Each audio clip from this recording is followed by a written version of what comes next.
Chapter 9. Stanley stood in the shower and let the cold water pour over his hot and sore body. It was 4 minutes of heaven. For the second day in a row, he didn't use soap. He's too tired. There was no roof over the shower building, and the walls were raised up 6 inches off the ground except for the corners. There was no drain in the floor. The water ran out under the walls and evaporated quickly in the sun. He put on his clean set of orange clothes. He returned to his tent, put his dirty clothes in his crate, got out his pen and box of stationery, and headed to the rec room. A sign on the door said, "Rec Room." Nearly everything in the room was broken. The TV, the pinball machine, the furniture. Even the people looked broken, with their worn-out bodies sprawled over the various chairs and sofas. X-Ray and Armpit were playing pool. The surface of the table reminded Stanley of the surface of the lake. It was full of bumps and holes because so many people had carved their initials into the felt. There was a hole in the far wall. An electric fan had been placed in front of it. Cheap air conditioning. At least the fan worked. As Stanley made his way across the room, he tripped over an outstretched leg. "Hey, watch it," said an orange lump on the chair. "You watch it," muttered Stanley, too tired to care. "What'd you say?" the lump demanded. "Nothing," said Stanley. The lump rose. He was almost as big as Stanley and a lot tougher. "You said something?" He poked his fat finger in Stanley's neck. "What'd you say?" A crowd quickly formed around them. "Be cool," said X-Ray. He put out his hand on Stanley's shoulder. "You don't want to mess with the caveman," he warned. Yeah, the caveman's cool," said Armpit. "I'm not looking for trouble," Stanley said. "I'm just tired, that's all." The lump grunted.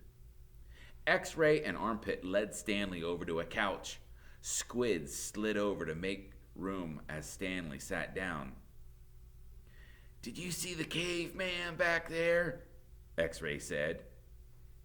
Yeah, the caveman's one tough dude," said Squid, and he lightly punched Stanley's arm. Stanley leaned back against the torn vinyl upholstery. Despite his shower, his body still radiated heat. I wasn't trying to start anything," he said. The last thing he wanted to do after killing himself all day on the lake was to get in a fight with a boy called Caveman. He was glad X-Ray and Armpit had come to his rescue. "So, how'd you like your first hole?" asked Squid. Stanley groaned. The other boys laughed. "Well, the first hole's the hardest," said Stanley. "No way," said X-Ray. "The second hole's a lot harder. You're hurting before you even get started. If you think you're sore now, just wait and see how you feel tomorrow morning, right?" "Yeah, that's right," said Squid. "Plus, the fun's gone," said X-Ray. "The fun?" asked Stanley. "Don't lie to me," said X-Ray. "I bet you always wanted to dig a big old hole, right? Am I right? Am I right?" Stanley had never really thought about it before, but he knew better than to tell X-Ray he wasn't right. "Every kid in the world wants to dig a great big hole," said X-Ray.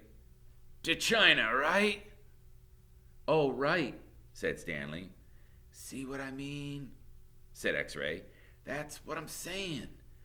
But now the fun's gone, and you still got to do it again, and again, and again."